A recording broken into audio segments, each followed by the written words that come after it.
नमस्कार एवरीवन।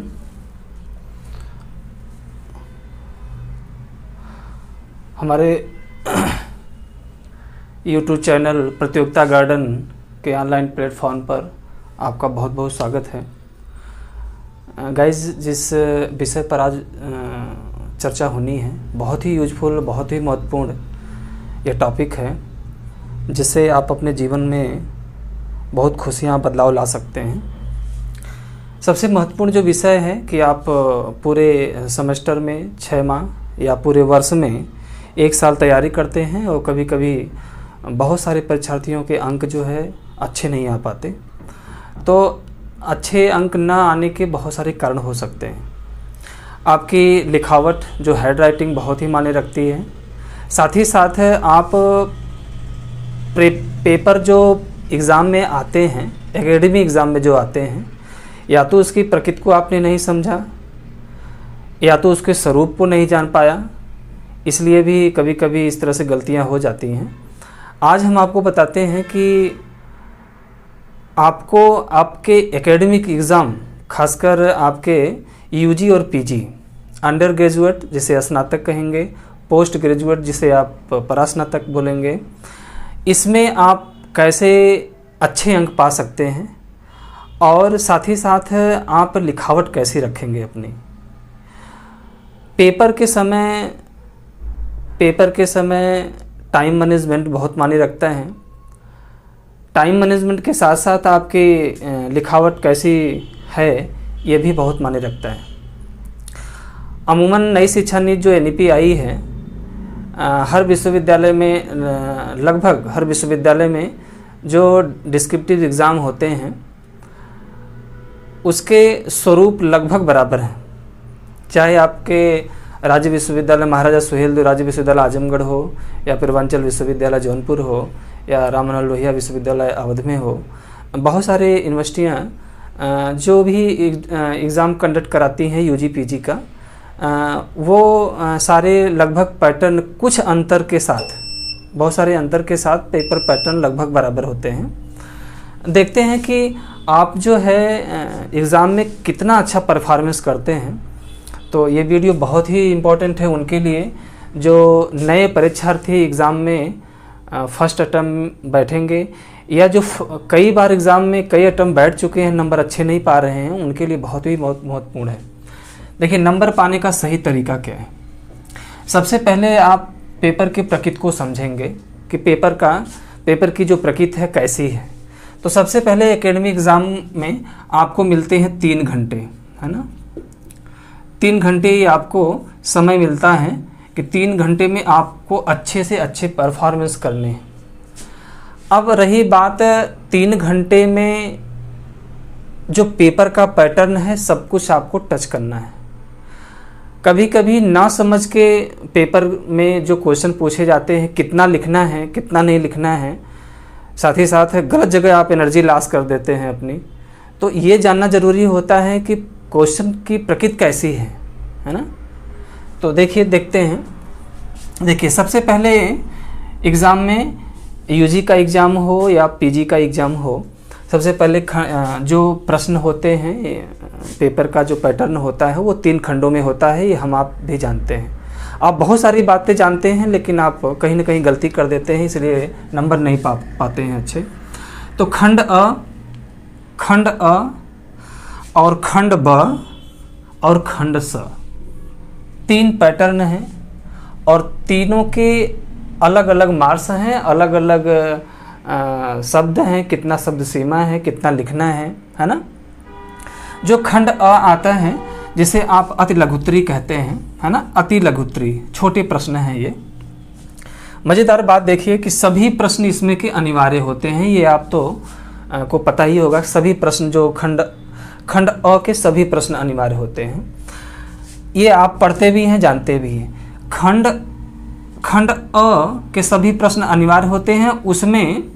उसमें 10 प्रश्न देता है, यानी कि प्रश्न जो संख्या है वह 1 से, प्रश्न संख्या 1 जो होती है उसमें क्या है कि 10 प्रश्न आता है। यानी कि पहले प्रश्न से 10 प्रश्न पूछे जाते हैं। वो जो 10 प्रश्न होते हैं वो क्या होते हैं, अनिवार्य होते हैं, उसमें से आपको छोड़ना नहीं है, ठीक है। तो रोमन भाषा में 1 2 3 4 5 6 7 8 9 10 तक, यानी कि ये रोमन भाषा में देता है।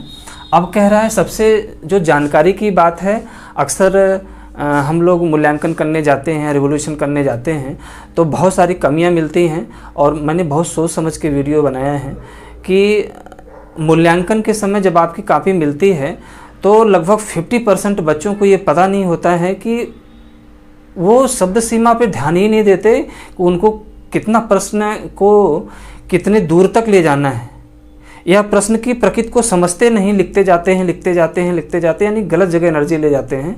और हमारा भी अपना जो बाउंडेशन होता है कि जो मार्क 2 अंक के हैं तो हमको 1.5 से 2 अंक या 1 अंक तक ही देना है। आप भले ही उसे आप 50 शब्दों में न लिख करके बहुत ज़्यादा शब्दों में लिख देंगे, 100 200 400 शब्द में, 500 शब्द में लिख देते हैं, ये कतई गलत डिसीजन आपका होता है। इससे ये लगता है कि आप पेपर के पैटर्न को नहीं जानते, आप जैसे तैसे आप एग्ज़ाम हॉल में बैठ गए हैं, तो इससे आपकी स्कोरिंग गड़बड़ हो जाती है। देखिए ये कह रहे हैं कि प्रश्न संख्या 1 से जो 10 प्रश्न होते हैं वो 10 प्रश्न अनिवार्य होते हैं। रोमन भाषा में 1 2 3 करके 10 तक दिया रहता है। शब्द सीमा इसका देखिए 50 शब्दों में दिया है ना, 50 शब्दों में इसका दिया है।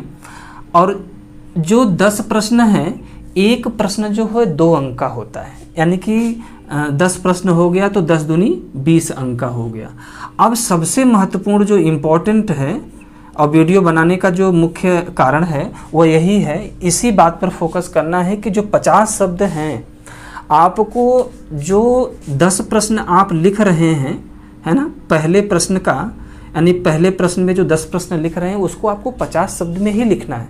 अच्छा, वो कापियाँ जो मिलती हैं, बोर्ड की जो कापियाँ मिलती हैं आपको विश्वविद्यालय की, वो कापियाँ चौड़ी नहीं होती हैं, वो लंबी होती हैं, इस तरह से होती हैं और पन्ना पलटना रहता है। आपको मैं बता दूं कि ये जो 50 शब्द हैं, ये जो 50 शब्दों में इसका उत्तर देना है, तो आप वैसे भी एक कैलकुलेशन लगा सकते हैं कि 50 शब्द कितना होता है, ठीक है ना।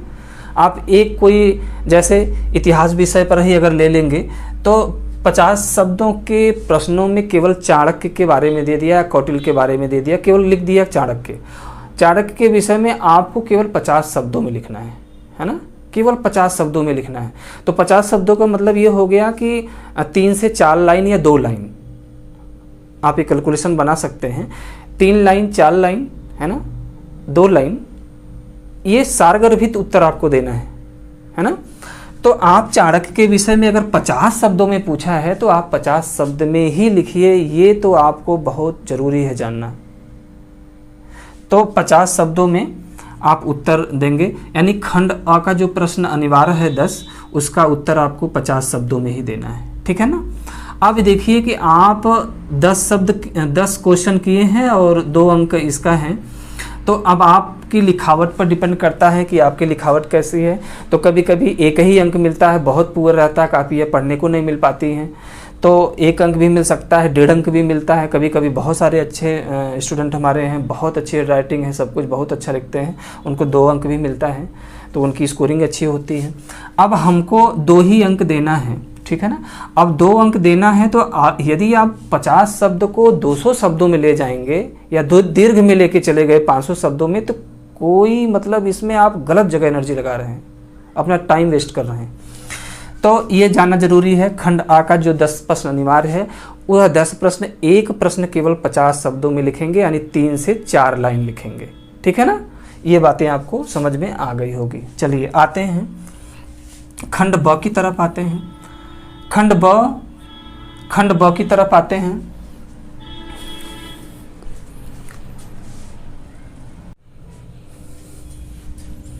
चलिए खंड ब की तरफ आते हैं।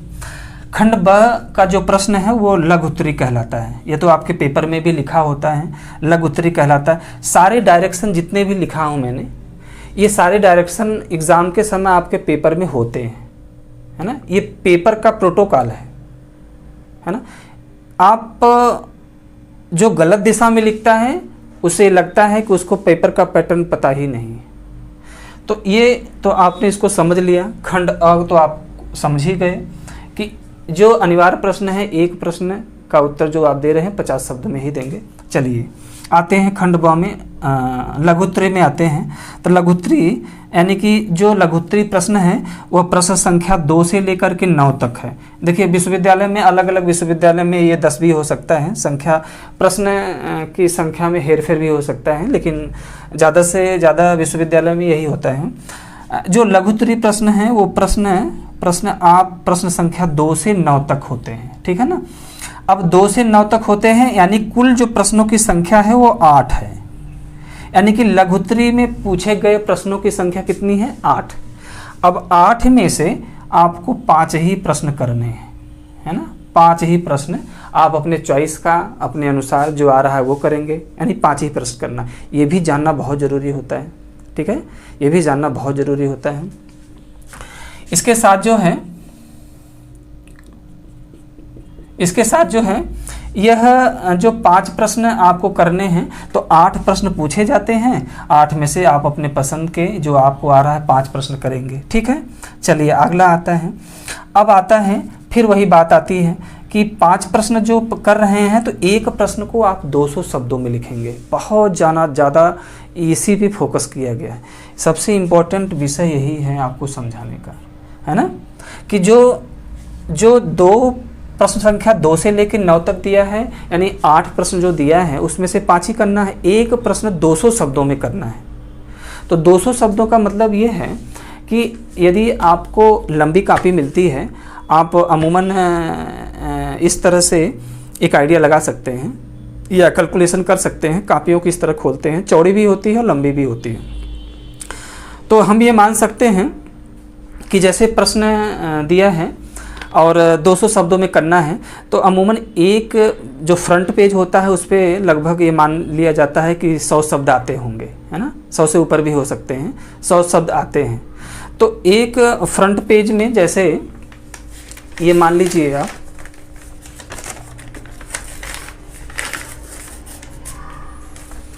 ये फ्रंट पेज है और एक पेज आप ऊपर की तरफ फ्रंट पेज पे लिखा और दूसरा अंदर की तरफ लिखा, यानी कि पूरे एक पेज दोनों तरफ, है ना। अगर आप लिख देंगे तो 200 शब्द हो जाएंगे, ऐसा मैं मानता हूँ। ऐसा हालांकि हमने जोड़ा नहीं उसको, लेकिन ये अनुमान है कि दोनों तरफ, यानी एक पेज दोनों तरफ लिखेंगे तो वो कितना हो जाएगा? 200 शब्द हो जाएगा, है ना। अब देखिए, अब आपको 200 शब्द में यही प्रश्न आपको करना है, यानी कि एक प्रश्न 200 शब्द में करना है। पूरे एक पेज करेंगे, दोनों तरफ कर देंगे तो हो जाएगा, 200 शब्द हो जाएगा, है ना। चलिए अंक जो हैं इसके, आप जो 5 प्रश्न करने हैं, एक प्रश्न का जो जवाब आपको देना है तो वो प्रश्न जो है 7 अंक का है। यानी कि यह जो 8 प्रश्न में से 5 प्रश्न करना था, इसी 5 प्रश्न का जो अंक है वह एक प्रश्न जो है 7 अंक का है ना। तो कितना कर देंगे? 7 × 5 = 35 हो जाएगा। तो 35 नंबर का ये पूरा 5 प्रश्न होता है। तो 7 नंबर में अच्छा आप लिखे हैं, बिल्कुल टाइम का मैनेजमेंट ध्यान दिए हैं, शब्द सीमा पे फोकस किए हैं। तो अमूमन 7 नंबर में 6 नंबर, 5 नंबर, ये 4 नंबर तक भी जाता है। बहुत पूरा भी काफ़ी मिल जाती है, ये बहुत ज़रूरी होता है। तो हमको, हमारी भी अपनी सीमा है कि हमको 7 नंबर में 6 नंबर, 7 नंबर भी दे सकते हैं, ऐसी बात नहीं है। और 5 नंबर भी मिलता है आपको। बहुत कुछ ही इस पर डिपेंड करता है शब्द सीमा पर। चलिए आते हैं, आपका तीसरा खंड जो आता है खंड स, है ना। खंड स ये भी इम्पोर्टेंट है, बहुत ही इम्पोर्टेंट है। खंड स जिसे आप दीर्घ उत्तरीय प्रश्न कहते हैं, ठीक है ना। यह प्रश्न जो है प्रश्न संख्या 10 से 13 के बीच में होता है। 10 से लेकर के 13 के प्रश्न, 10 से यानी कि 10, 11, 12, 13 यानी 4 प्रश्न होता है। यानी दीर्घ उत्तरीय में कितना प्रश्न होता है? 4। अब इन 4 प्रश्नों में आपको कितना करना होता है? 2 प्रश्न, है ना। 2 प्रश्न आपको एग्जाम में लिखना होता है। यानी 4 प्रश्नों में 2 प्रश्न आपको दीर्घ उत्तरीय लिखना होता है। तो दीर्घ उत्तरीय जो लिखना होता है, इसकी शब्द सीमा क्या है कि एक प्रश्न 500 शब्दों में होंगे। कितना होंगे? 500 शब्दों में। एक प्रश्न जो है 500 शब्दों में होंगे।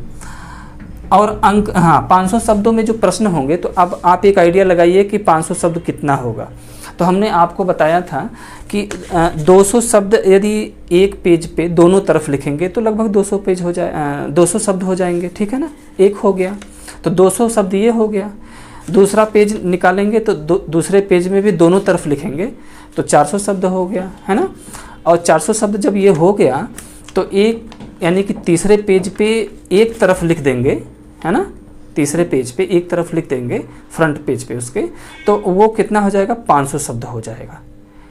यानी कि सब मिला कर के 2.5 पन्ना, या यूँ कह सकते हैं कि 2.5 पन्ना, यानी कि 2 पेपर, फर्स्ट दोनों तरफ लिखेंगे 200 शब्द, सेकंड में दोनों तरफ लिखेंगे 400 शब्द, और थर्ड पे फ्रंट पे लिखेंगे तो ये 500 शब्द हो जाएगा।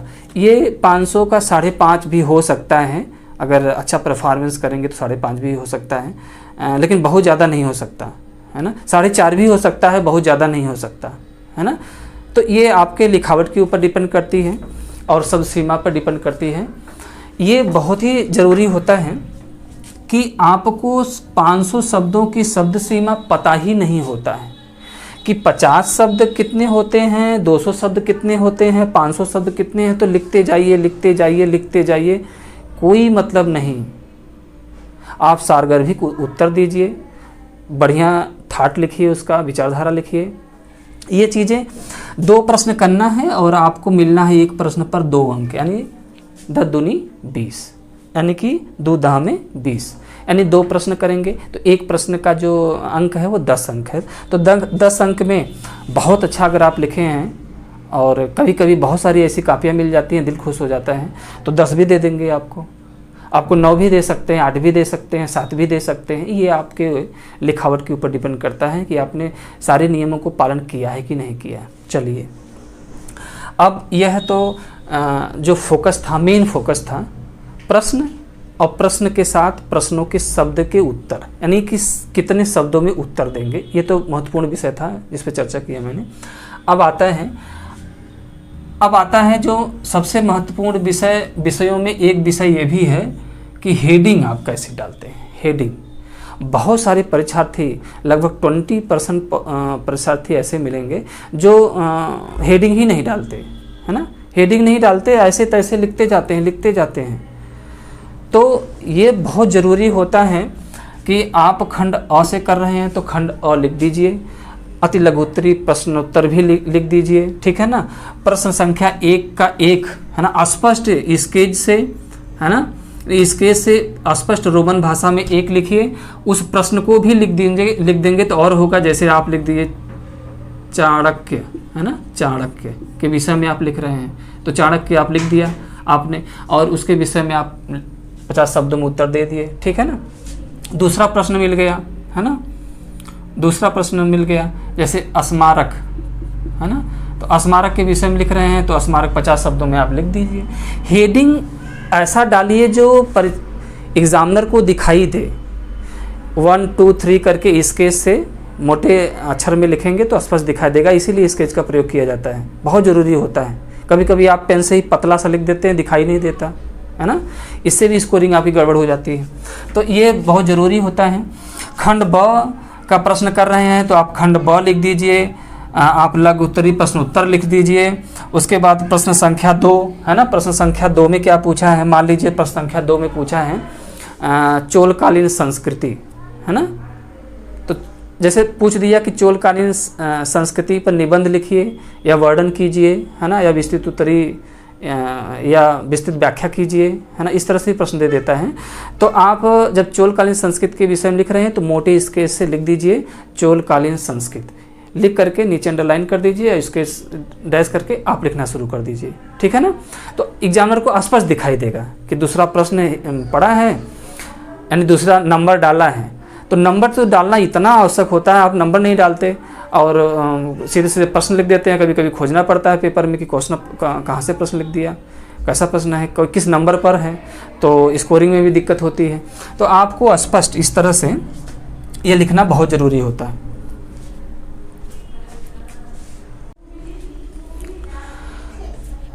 तो ये शब्द सीमा पे इस तरह से, तो हेडिंग जो होती है बहुत ही महत्वपूर्ण होती है। इससे आसानी से एग्जामिनर को प्रश्न पे अंक देने की, आपको लिखने की, समझने की, ये सब क्या है सहूलियत मिलती है और आसानी रहती है। तो हेडिंग डालना बहुत ज़रूरी होता है। आप खंड अ से भी हेडिंग इस तरह से डालेंगे, प्रश्न संख्या 2 या प्रश्न संख्या 5 या प्रश्न संख्या 7 जो भी लिखेंगे। उसके बाद जो है खंड 100 में भी आ जाते हैं। तो दीर्घोत्तरीय प्रश्नोत्तर भी ये दिया ही है, दीर्घोत्तरीय प्रश्नोत्तर लिख दीजिए, ठीक है ना। फिर प्रश्न संख्या चौथा है तो प्रश्नोत्तर संख्या, तो आप 10 है तो 10 लिखिए, 10 आ रहा है 10 लिखिए, 11 आ रहा है 11 है, 12 आ रहा है 12 लिखिए। तो इसमें आप इस तरह से इसको दिखा सकते हैं। अब शब्द सीमा भी ध्यान रखिए कि हमको इतना लिखना है, 500 शब्द लिखना है तो 500 शब्दों में उसको आप एक माइंड मेकअप बना लीजिए कि 500 शब्द इतने में आते हैं, 500 इतना ही मुझको लिखना है, ठीक है ना। आप 500 शब्दों को 1000 शब्दों में लिख देंगे तो ऐसा नहीं होता, ये आपकी मनोधारणा गलत है कि नंबर स्कोरिंग अच्छा होगा। आप ज़्यादा लिख देंगे ज़्यादा, नहीं, वो एक तरह से प्रोटोकॉल है, उसको उस नियम को आपको पालन करना होगा। 50 शब्द है 50 शब्दों में, 200 शब्द है 200 शब्दों में, 500 शब्दों में लिखना 500 शब्दों में, आप इस तरह से लिख सकते हैं, अच्छे मार्क पा सकते हैं। मैं आपके उज्जवल भविष्य कामना करता हूं और मुझे विश्वास है ये वीडियो ज़रूर आपको पसंद आई होगी। तो पसंद आई होगी चैनल को ज़रूर सब्सक्राइब करिएगा, शेयर करना भी ना भूलिएगा, क्योंकि शेयर करेंगे तो हर परीक्षार्थी जो एकेडमी एग्ज़ाम दे रहा है यूजी पीजी का, उस तक ये जानकारी मिलेगी, तो स्कोरिंग करने में भी आसानी होगी। बहुत बहुत शुभकामनाएं, बहुत बहुत धन्यवाद।